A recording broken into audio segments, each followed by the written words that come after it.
So can I welcome everybody to this session? And I have to say, this is a lot smoother start than last time when we're having all sorts of technical issues at the start. So I feel quite relaxed right now. Roy's got a massive smile on his face. I can see some other smiley faces. So that's all good. And actually the sun was shining this morning. And I have to say that makes a real difference, doesn't it? In terms of just absolutely kind of feeling like spring's on the way. There's changes in the air, which is good. So actually, should we introduce ourselves first? Roy, do you want to go first and introduce who you are, what you do? Yeah, thank you kindly. Hello, everyone.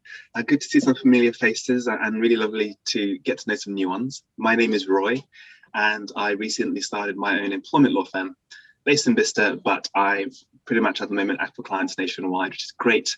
And just with people at the heart of what I do, it's really great to collaborate with LLoyd today on a really topical matter. I think really well-being and mental health form part of employment law. It seems we do a lot more counselling and hand-holding and taking care of the client, and the law is very much just kind of on the sideline and part of what we do. So hopefully today's going to be a real exciting journey for all of us, just to kind of get some practical hints and tips from both Lisa and I on a really important subject. Thank you, Roy. And I'm Lisa. I founded It's Time for Change probably about 10 years ago-ish.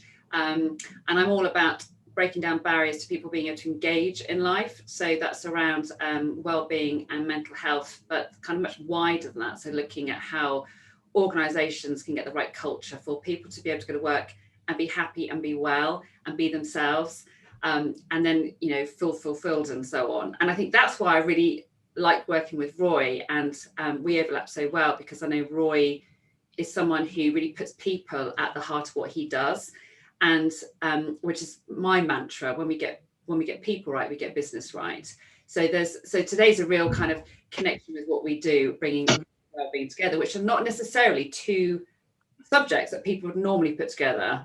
And Roy's going to demonstrate how law is kind of all about people and putting them at the heart of practice.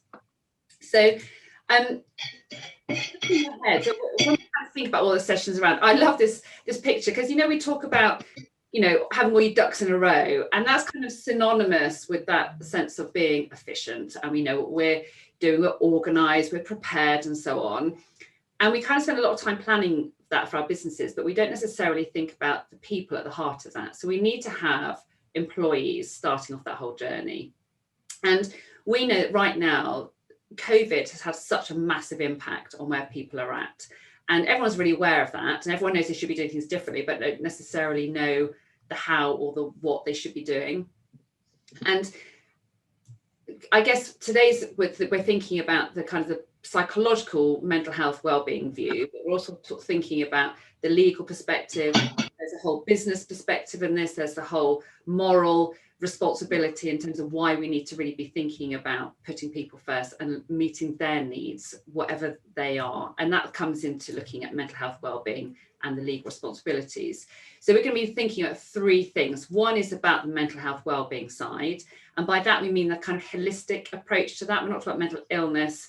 We're not talking about just stuff to do with anxiety and stress. We're talking about feeling good in who we are. We're going to be looking at remote working, and we're going to be looking at redundancies, which is three huge topics. We've only got an hour. So we're going to be kind of skimming across them, and then we can obviously carry on these conversations beyond this webinar if they're of use. So I'm going to move on to handing over to Roy, who's going to start talking through his perspective around mental health and well-being. Super.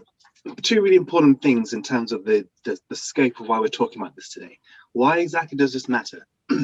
Well, a fairly obvious answer to that is all of you here and all of us as individuals matter. It's an unfortunate side effect, I think, of a number of employee-related cases that I have, where the employee is discriminated against or goes through a difficult time with their work, and then by the time they come to me, they are already anxious. There are signs of depression, there are sleeping issues, there are eating issues, etc. And it's one of those reminders, for want of a better phrase, and that know your rights, know them early, and deal with them quickly. So it's really great to have you all here to be part of that and gain that reminder. I need to remind myself of that. We all fall into the trap of dealing with things a little bit later than we ought to. But also for those of you who've got businesses or know people who've got businesses, employers are human beings as well. Employers have got their own things in their mind, their own families, their own homes, their own difficulties and highs and lows, and you matter as well. So conversations like the one we're going to have today are hopefully going to be helpful for you as well. Equally, as with the employer hat on, whilst money isn't everything, money does matter. And an interesting fact that I saw the first time around when we did this webinar was that in 2019 to 2020, in the Employment Tribunal, compensation awarded by the Employment Tribunal, the maximum award for this sort of scope and arena of law that we're talking about today, was 265,000, and there was an average of about 27,500. So quite significant figures here that we're talking about from the business perspective. Lisa, if you could kindly move on to the next slide. Just going to be focusing on a couple of things here, and in particular, what sort of protections are in place for people with mental illnesses. Tribunals have often mentioned that there is no particular occupation that is seen as a high risk per se or shows a high incidence for difficulties. However, there are nonetheless some that show a higher propensity, and coincidentally law is one of those, and perhaps some lawyers in the room, as it were, much like others, will know that if you've got a high caseload, you're managing staff, you've got targets to meet, and there are other stressors going on, much like I had in my own history, it can be no small feat.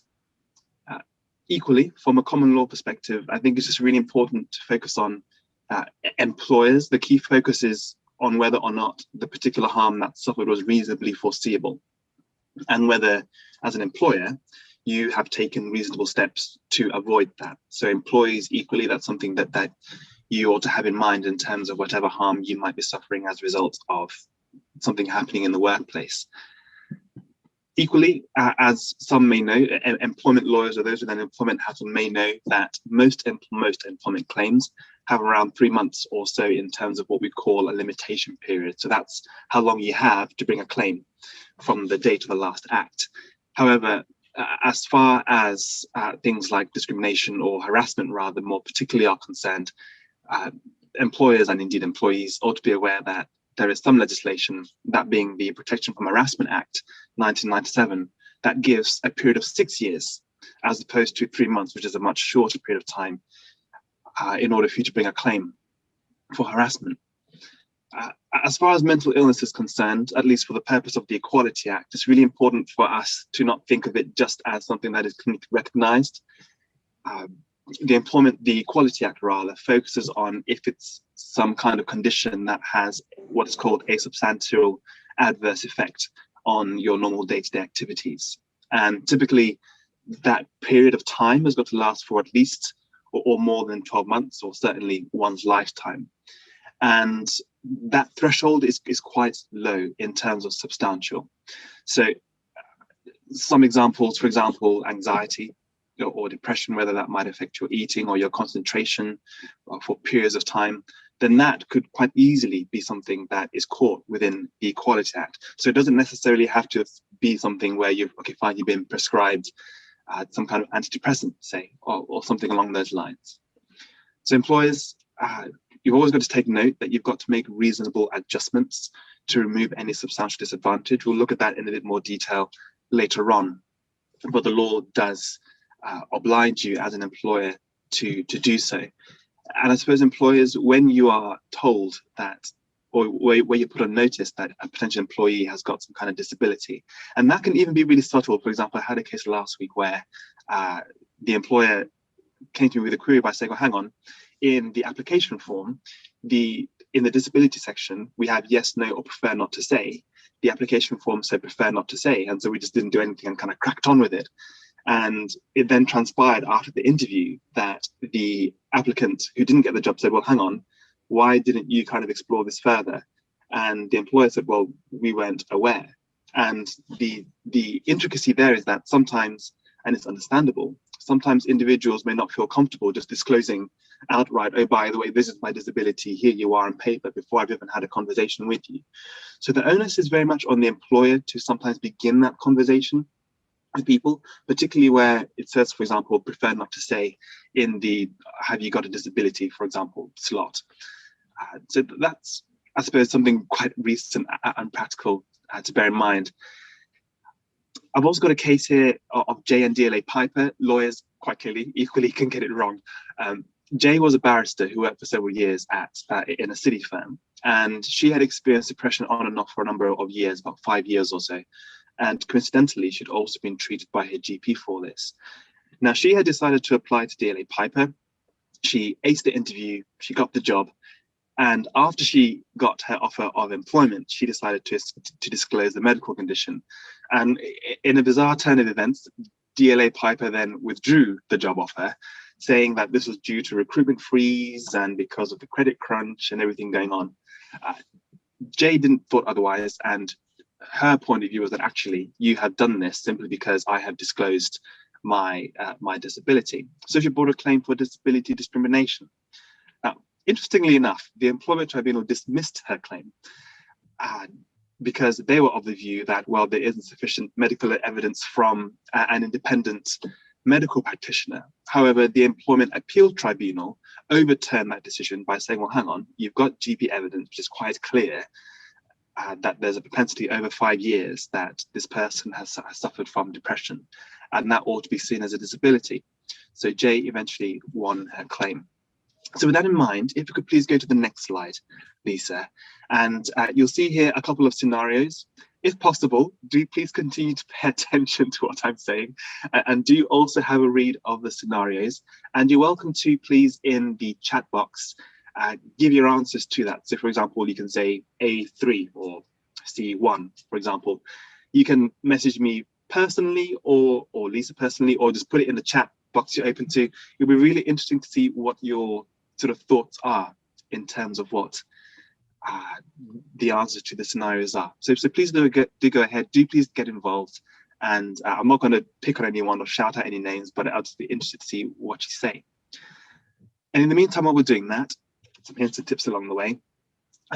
Discrimination in a workplace setting is very much where an individual is treated less favorably or put at a disadvantage due to their particular disability. And that's what is called a protected characteristic. There are plenty of them. I say plenty, there are about 9 or so. But for this instance, we're talking about disabilities. And in this context, we're going to be looking at it from a mental health condition perspective, but I'll give you some examples here as well. As an employer, and in practice, typically it's rare that the discrimination is very blatant or direct. That can often happen if it's indirect. So for example, that's where an employer might have some kind of practice or criteria or provision which doesn't necessarily, sure, Michael, thank you for letting us know. That doesn't necessarily happen where, or rather that usually happens where an employer might have a provision in their or policy where they say, right, if you have a certain amount of, if you've been around for the whole year, you haven't taken off any sick leave, or you've taken off a certain amount of sick leave, then you are going to be eligible for a bonus. Now that's great if you haven't got a disability or you are really ill, but if you've got an illness which might see you off sick for certain periods of time in the year, then you're not going to hit your target for reaching that bonus which everyone else who may not have such a condition may have. So that's something as an employer you're going to want to have in mind. Righty, so thank you for those of you who've gotten involved in the moment. So as far as the scenarios are concerned with Sandra and with John, the correct answers in short are B3. So a reasonable adjustment quite clearly in this particular instance is Sandra would quite likely need more time. So it's important as an employer, you give that as an option. Sandra can easily say, no, I'm actually fine, just crack on with it. But where you as an employer have seen that Sandra has declared her dyslexia, it's important for you to allow that time. And for scenario 2, I spoke earlier about how if you have the period of time is over at least up to or over 12 years, a year rather, or 12 months. So if John has had his anxiety diagnosed for over 3 years, then C, i.e., he'll be protected under disability provisions from the point of diagnosis. So when we know that period of time, or in the context at least, B as well can be the right, rather number 2 as well can be the right answer, where John has simply said, oh, by the way, new employer, this is my disability. So this is important for employers to have in mind. B3, and in some contexts, 2 is the right answer. Thank you, Lisa. Please do shuffle on to the next slide, where I'll just talk somewhat briefly about changes in the workplace before passing on to Lisa in this context. So I talked about reasonable adjustments, and I just want to talk about a case which I had about 2 or 3 months ago of an individual who had a number of neurodiverse conditions, particularly sensory related, and that's where she in particular needed as much quiet, in short, as possible, as less distraction as possible within the office space. She had her own office and desk, and if need be, she had her own equipment whereby she could block out noise if need be. She was then moved into an office with a few amount of people, and that was fine for her. But then her employer decided to move everyone out into a huge open office in a 100-strong people, and that was quite difficult for her. And she made that quite clear to say, actually, I'm really going to struggle. The employer said, well, tough, can't do anything about it. You just got to get on with it. She was able to do her job from home. She had asked for various equipment to help. There were actually meeting rooms and office spaces where she could have quite easily gone to, but her employer, for whatever reason, refused to do that. And unfortunately, this exacerbated her condition to the effect that she actually ended up taking a year off and then got disciplined by her employer for that. Unsurprisingly, when she came to me, we decided to bring a claim on her behalf. And fortunately, we managed to get that settled. I say fortunately we got it settled, but the reality is that the effects of her having to go through that whole experience were still very apparent. I'm not putting myself out of a job here, but preferably we're all human beings here. So we get this sort of thing done much earlier on, and look at what reasonable changes, and the keyword is reasonable changes, can be made in the workplace prior to things going wrong. Over to you, Lisa. Thank you. So, it's building on actually from what Roy said, because I like the fact that Roy's talking about prevention, and he's talking about having good conversations and showing people that they are being heard and respected and understood. And I want to just explore a little bit around how we think about our brain in terms of our psychological approach to well-being and mental health. So we know that since the pandemic has hit, mental health and well-being has really suffered for a lot of people, and actually rates of anxiety and stress and depression have really increased significantly. So companies need to start thinking about how to meet employee needs, which goes beyond that kind of tick box approach. Lots of people will tick the whole, we've got mental health first aiders, or we've set up a workshop, we've done that. But actually, we know that to have a real impact, it needs to be much more than just a kind of, having a fruit bowl in the, we don't really have receptions anymore, do we? But just having that kind of sort of token gesture level of support. LLoyd last year found that the average return on investment for every £1 spent is £5. That's the average. So if you're looking culture-wide, if you're looking organisation-wide at getting mental health and wellbeing right for employees, there's a really significant return on that. If you're picking off individuals, like Roy was saying, you don't really want to get down to the point where things are going wrong, because actually that's really costly on a number of different levels. So it's all about trying to take a step back and getting it right. So I'd ask you to think, for you in your role, how would you think that mental health is impacted by your work? Now, lots of people will say, I'm stressed, or I'm anxious about what's going to happen, or I'm feeling really isolated. And lots of people are really good at sort of talking about the negative impact of work on our mental health, but actually work provides a massively important role in terms of fulfilling our needs for good mental health. It gives us with a sense of identity and purpose. It gives us that sense of structure. It gives us a sense of status.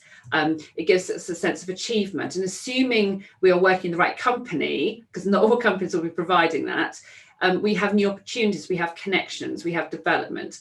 And so it's really, really important to understand the very critical link between work and work activities and our teams and our places, if we're going to a particular place of work, and our mental health.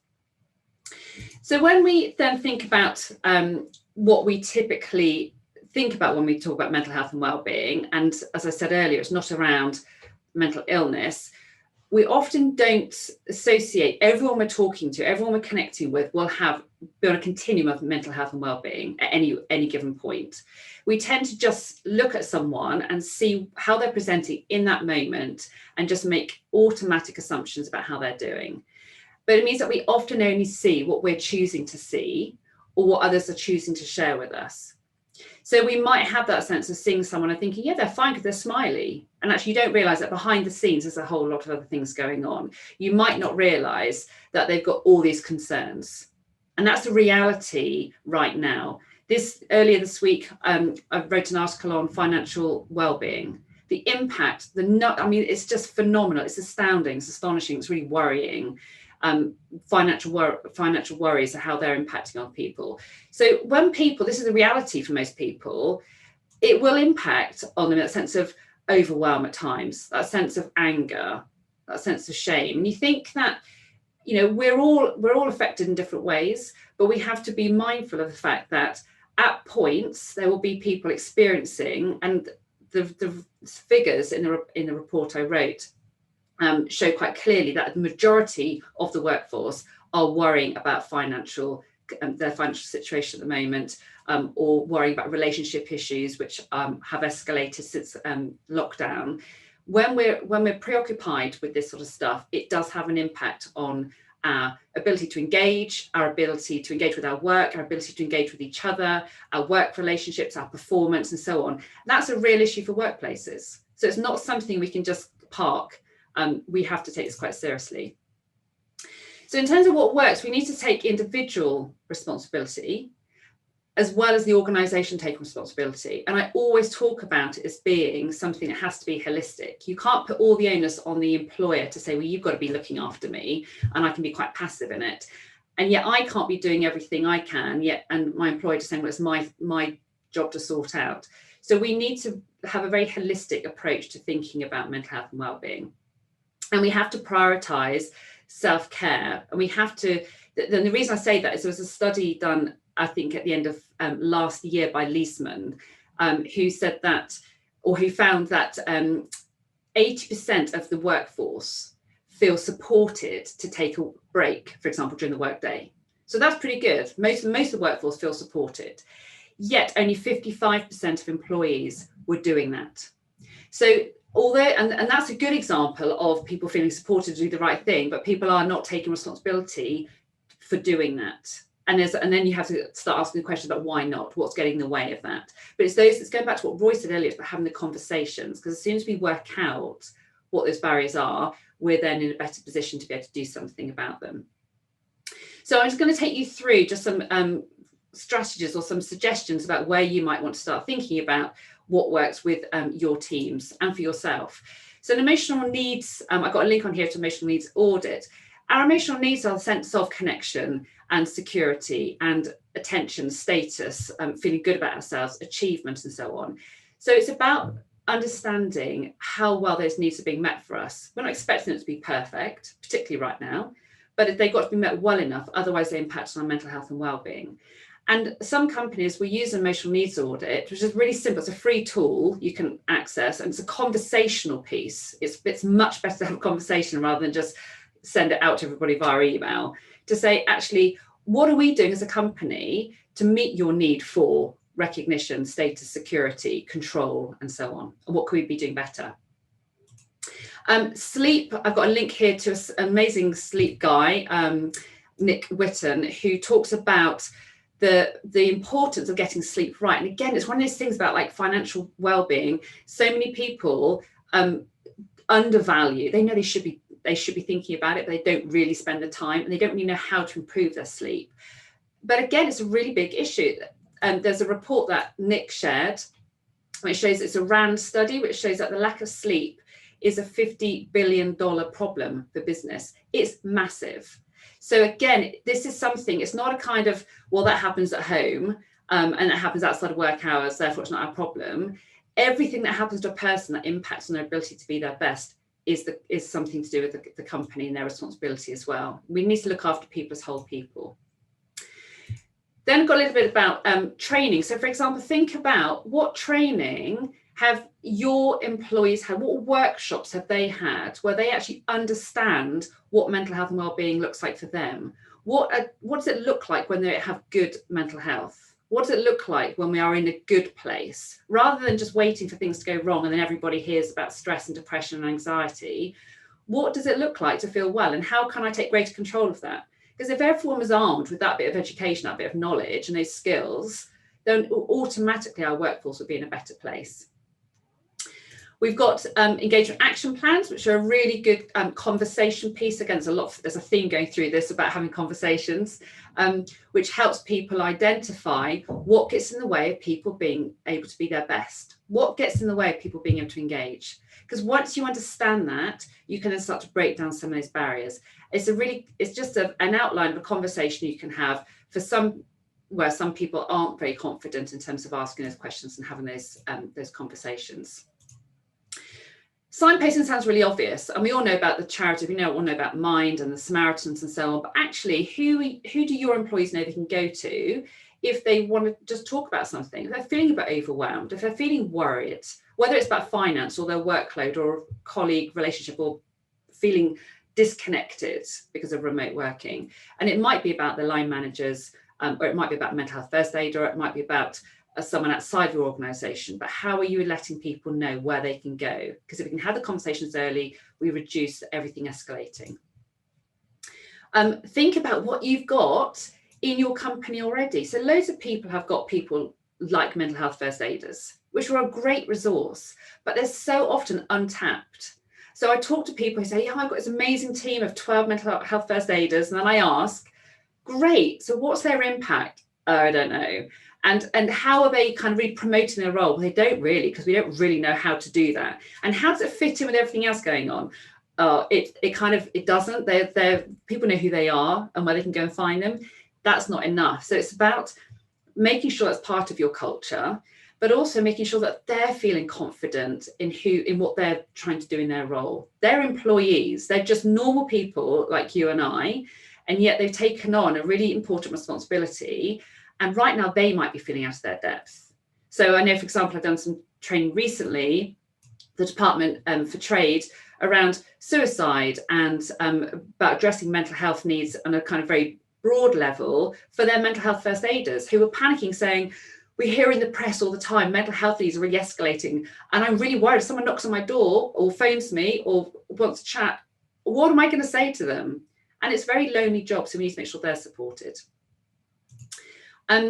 Lots of your companies will have employee assistance programs, and lots of those are really underutilized. So lots of them will have access to counsellors and so on, which your employees can access, and your employees don't know about it or it's not promoted well enough. So it's actually, what do you have going on in your company right now that people can access and benefit from straight away? So look at those kind of things that are already going on in your organization that you might not be aware of. And then emotional transitions.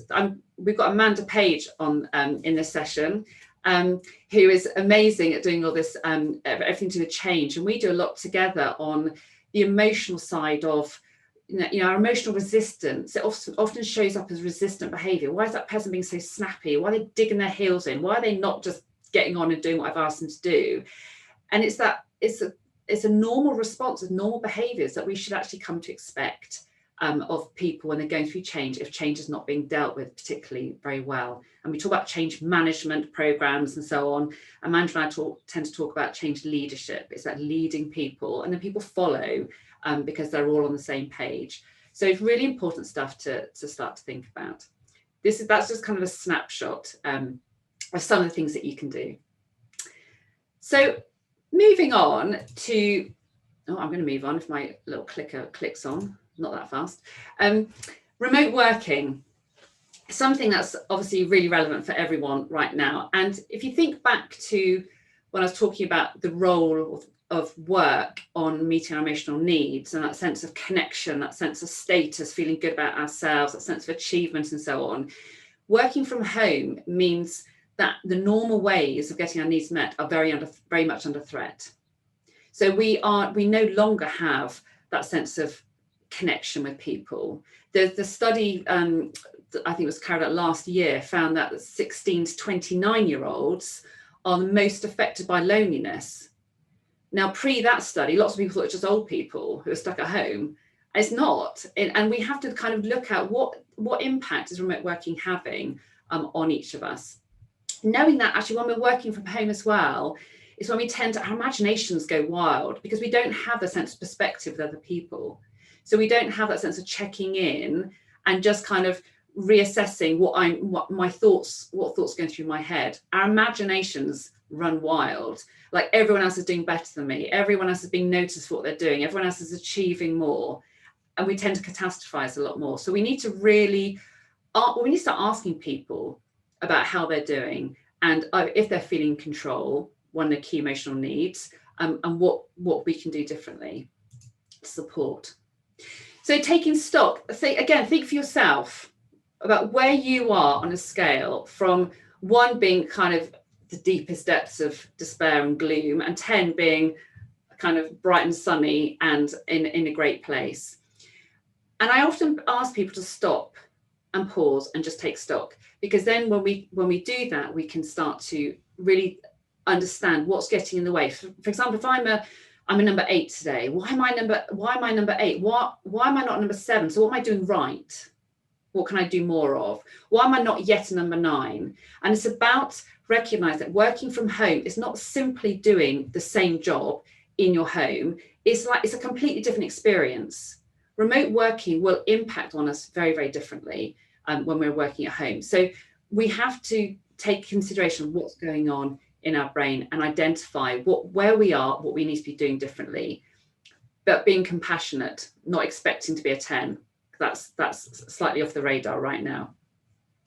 So I'm just going to whiz through really quickly a little bit about the brain, because I think when everyone has a little bit of knowledge about what's going on in our heads and why we're behaving the way we are, why we're feeling the way we are, it really gives you a great sense of control about how you can do things differently. And it's really important to understand this, because mental noise, stuff going on around us, whether it's worries about my finance or relationships, whether it's feeling disconnected, whether it's worrying about everyone else is doing better than I am and are being noticed more, all that is mental noise. And that can reduce our ability to process information by up to 80%. So again, we have to take control of what's going on in our brain. Otherwise, we're just doing ourselves a disservice. So it's about being aware of what your triggers are. Is it, I've got too much to do and I need to organize my time differently? Is it that I'm feeling really lonely? Is it that actually I'm feeling bombarded by my manager who's trying to micromanage me? You know, what are my triggers? When I have those triggers, when I'm experiencing that trigger, what are my early warning signs that my emotional arousal starting to creep up? So as my heart start racing quicker, do I start breathe, or actually some people almost hold their breath or breathe much more shallowly? Shallowly, is that such a word? More shallow. Or they start tensing their muscles. So being aware of what your early warning signs are. If you ignore your early warning signs, you don't let your emotional arousal creep up, your emotional arousal is like filling up a bucket. It takes over your brain's capacity, and it reduces your cognitive capacity, which is where you do all your problem solving, planning, all the stuff you need for work, your memory and so on. That makes you more hypervigilant. So you're on the lookout for everything that's potentially a threat. So anything, if someone doesn't smile at me, I've clearly done something wrong, rather than they just didn't smile. We tend to have black and white thinking. You might think of the glass half empty. We have a spotlight on the problem rather than being step back and have a bigger perspective. And that impacts on our performance. So people need to be a bit more brain aware. They need to have an awareness of how to stay in that zone of their brain, not being too emotionally aroused and too stressed, and also not about being bored. If people are stuck at home, do they have enough to do that stimulating, or are they just doing really boring things that are equally stressful? So when we're working from home, obviously we've got all the stuff to do about self-awareness, about the stresses I've talked about with the brain, but having meaningful check-ins, thinking about what that looks like. Meaningful is different for everybody. So is it about a quick voice call or a quick text? What might it be? Bad news is better than no news, filling that gap, otherwise our imagination fills it in. Having or being realistic, so being compassionate towards yourself and towards other people, and understanding people in very different situations right now.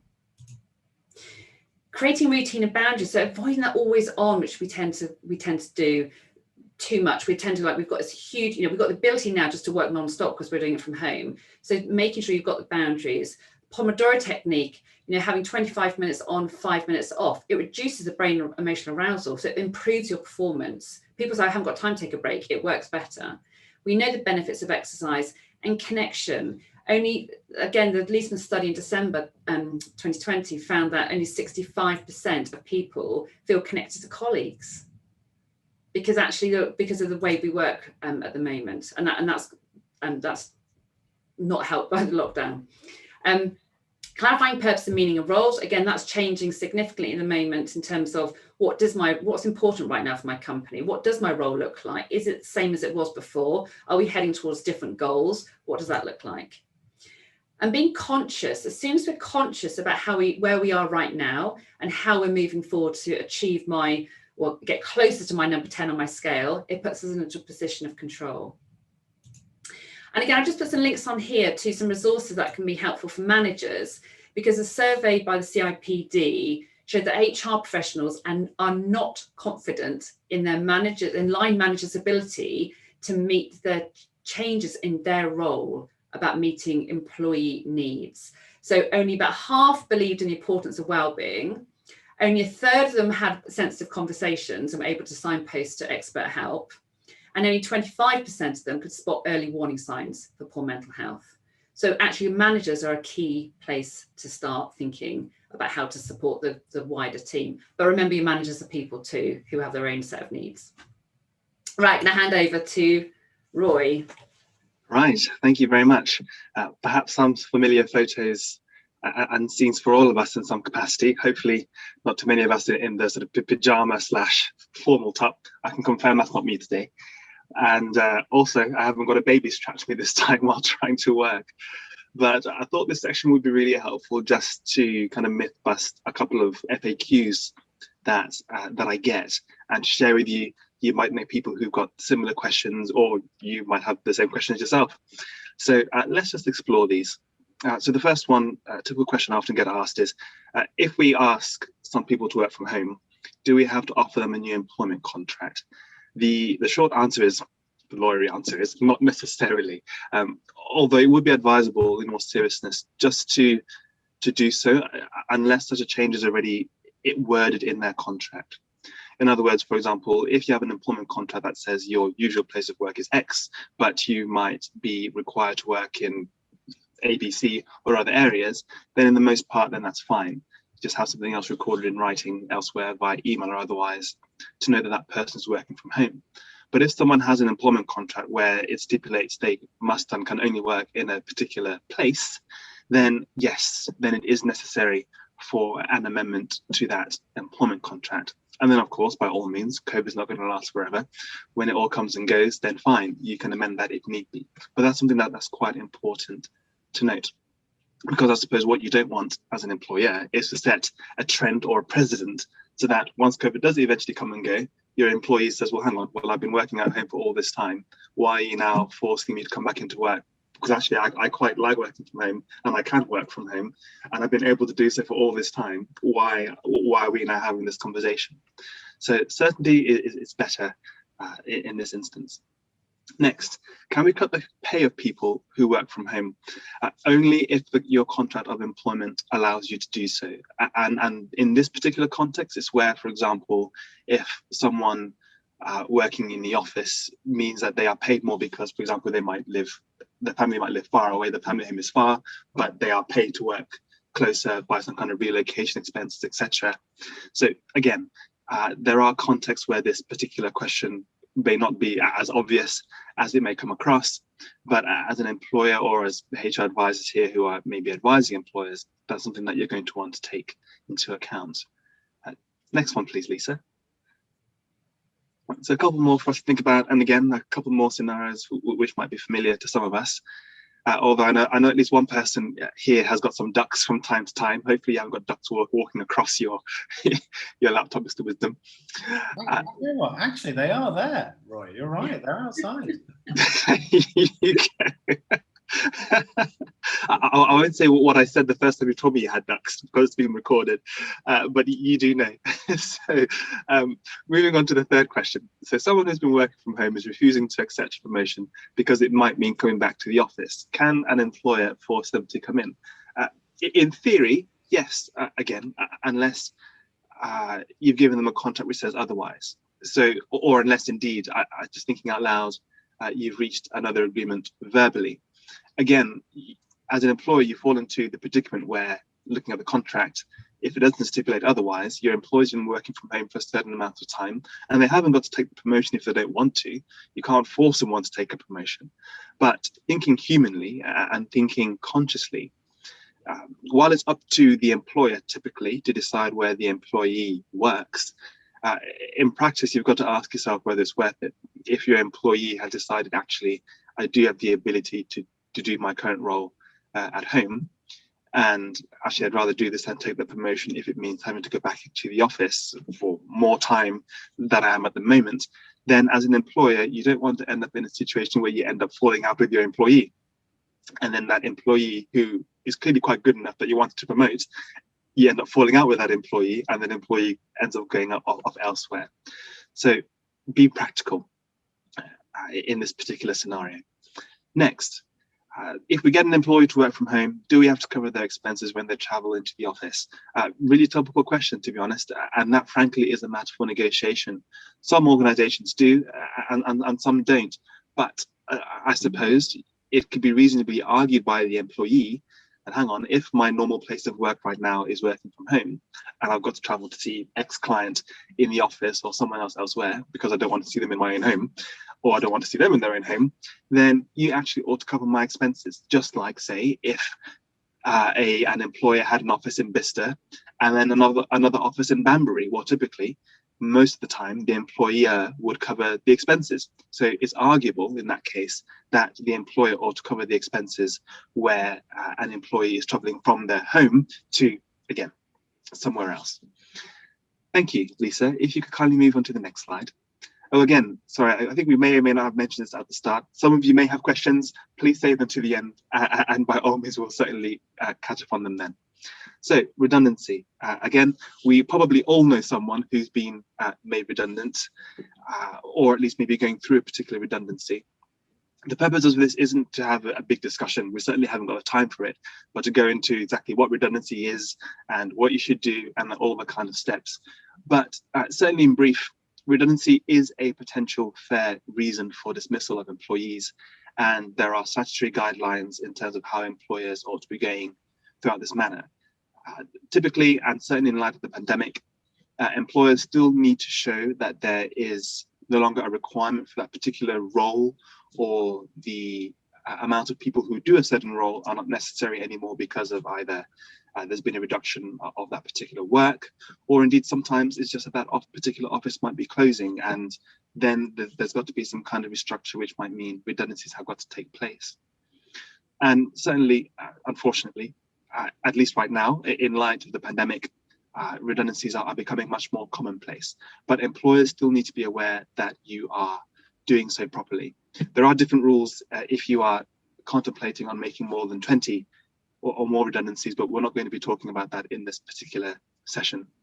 Again, just thinking practically, and if Lisa, you could kindly move on to the next slide as we do so.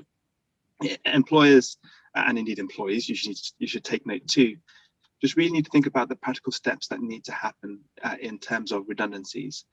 Lisa mentioned some really important points about financial worries that people might have when redundancies come along. what the job market looks like, etc. And these are real life examples of what employers still need to be thinking about when they go through this process. For the employees, I mentioned a couple of months ago my LinkedIn, but I'll just highlight now because the case is still ongoing. This is how not to do a redundancy. And this was in the hospitality sector, whereby a client of mine came along and said to me, right, so first of all, my notice has been backdated. So I was given my notice today, for example, but actually it was dated a month ago. So I'm already losing out on 1 month's notice. Secondly, they're not paying me my full notice pay. They're paying me on a reduced salary. Second big no-no. Thirdly, instead of them actually making her redundant, they just said, well, we're going to change your employment contract to 0 hours as opposed to a standard annual salary. And if you don't accept it, we're going to make you redundant, or we're going to just dismiss you as opposed to make you redundant. Third big eyebrow raiser.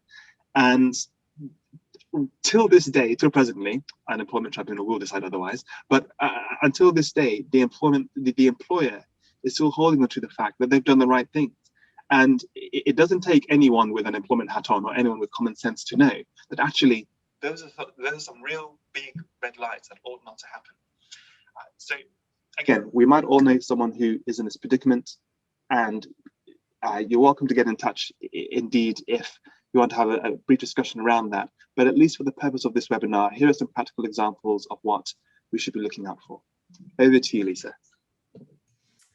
Thank you. So I'm just going to kind of pull this together in terms of, what Roy said. We all know someone who has been through redundancy or is going through redundancy, and whether that's someone who's close to us and we're going through their emotional turmoil, or we're just hearing them talking about their company and the reputation of the company.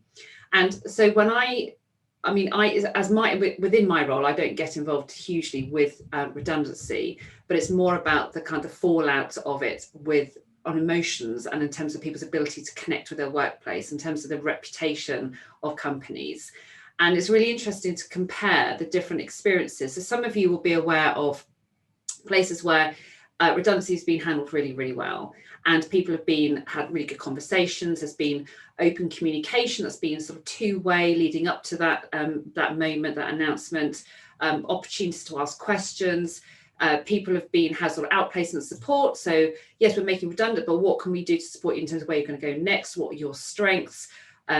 Helping people understand and be able to cope with what's going on for them emotionally, the impact, and in terms of their worries and so on. So people will know, it's never going to be a great scenario being made redundant, but we know where it's happened, and it can go as well as people can hope. And I know people who have been made redundant from companies and who still talk fondly of that company. They talk about them in a sense of care and respect, and they felt looked after as a human being. Contrast that to other companies. So another one I heard about recently, where someone had literally had an email at work. So she's during her work time, she received an email basically to say that they are being made redundant. No warning, nothing to suggest that was going to be happening. No opportunity to ask questions. It was very kind of matter of fact, this is what's happening right now. And the shock and the kind of rumours then going on, because there was no information, everyone's then filling the void with all their own interpretation of what's going on. Massive feelings of mistrust. It completely ruined the reputation of the company. Everybody that this person speaks to is now very aware of this company, and no one who this person's spoken to will go and work there. And you think about that's one person in a big company and lots of people being made redundant. So it takes a long time to build up that reputation, literally seconds to break that down. So I go back to the kind of theme that Roy and I have talked about throughout the whole of this webinar, which is about treating people like people. It's about the kind of common sense. It's about treating people with compassion. Imagine if you were in their shoes.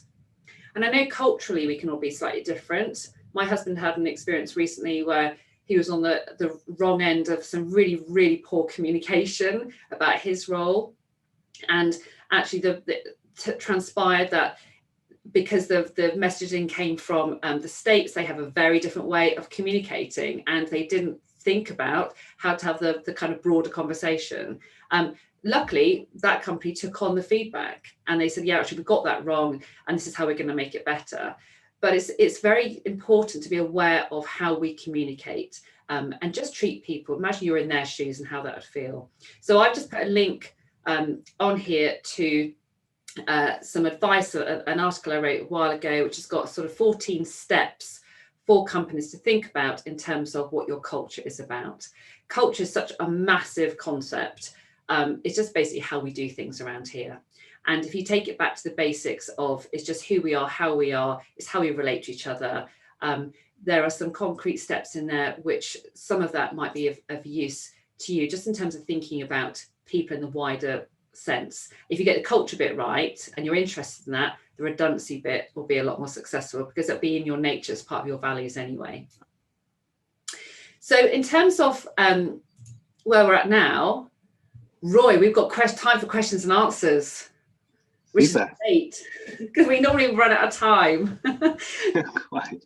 So we would love to hear your questions, and you can put them in the chat box, or by all means, just come off mute and ask us about any particular sort of questions you've got about anything we talked about today and how it relates to you or your company, or to reflect on anything we've talked about, even if it's not a particular question.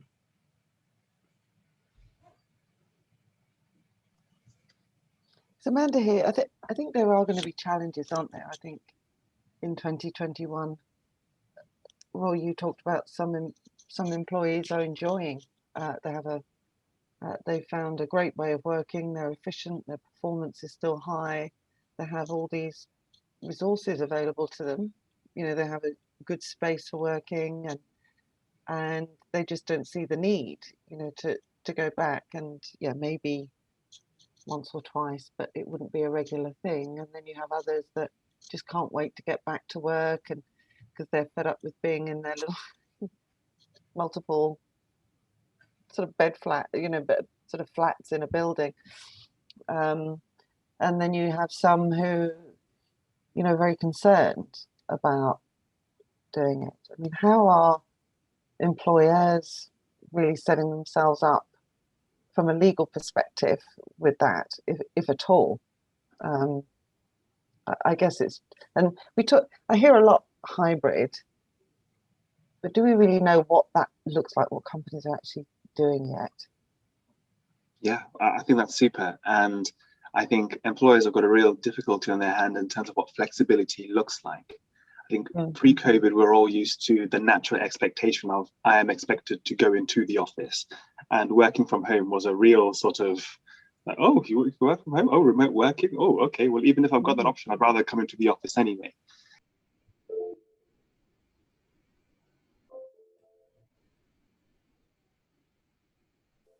Actually, I'm quite comfortable now, and I wonder what work is going to look like when I go back in. So I think, in short, again, it's up to the employer to decide where and how their employees work in that sense. But I think going with the theme of what we've been talking about today, and I suppose less employees would make life easier compared to if you've got a huge base of people. But have conversations with people, see what is best for them. I know a number of companies now have got this sort of hybrid thing going on, where they say, okay, well, come in for 2-3 days a week, etc., or flip that around, or work from home entirely. But I think it's certainly worth a company beginning to have conversations, practical conversations with their employees.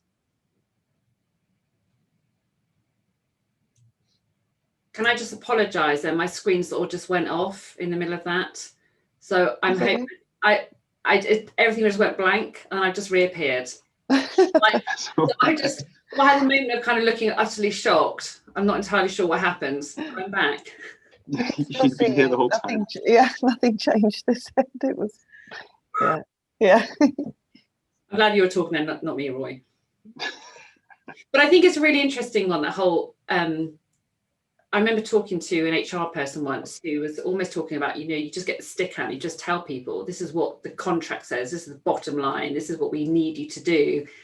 But it's like Roy said, isn't it, that if you can make people do what is written in black and white, that might have been written 10 years ago when they started your company or whatever, but actually what's the relationship going to be like, and how much are they really going to give and commit to your company? So it's that having that flexibility, as much as you can within the kind of realms of what your work's about. Roy, are you also bracing yourself for the vaccine passport thing? You kind of always seeing what happens. That is really topical at the moment, in terms of the sort of no jab, no job. Pimlico Plumbers, for example, is very much in the media about that, having said, well, no jab, no job, full stop. But the reality is, not everyone, thinking objectively, not everyone doesn't want to take the vaccine because of related to some kind of conspiracy. For example, people may be pregnant, for example, or breastfeeding and think, actually, I'm not quite sure, or maybe planning for a baby. I'm not quite sure long term. Yes, it's great we have a vaccine, but in my immediate, I don't know what the effects might be. And that's a fair concern. I don't think, of course, that there is much sense, I suppose, in thinking I don't want the vaccine, or I've got a problem with the vaccine passport per se, because, for example, yellow fever, to travel to certain countries, you need that kind of stamp or certificate. So the concept of having some kind of certification or passport, for want of a better phrase, because you've taken a vaccine is not new.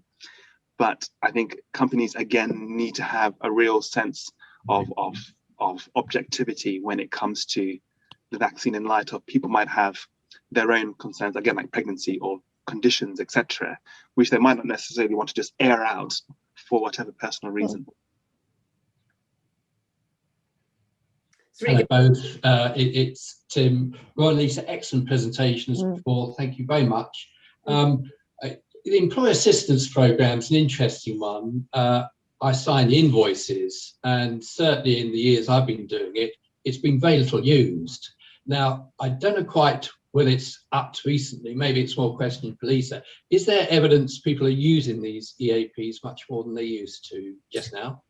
I don't, that's a really good question. I don't know the answer to that, but I know when I've spoken to people whose job it is to promote certain EAPs, that they just say half of their role is supposed to be about, encouraging companies to sign up, but the other half of their role is actually trying to get the companies who have already signed up to use it properly.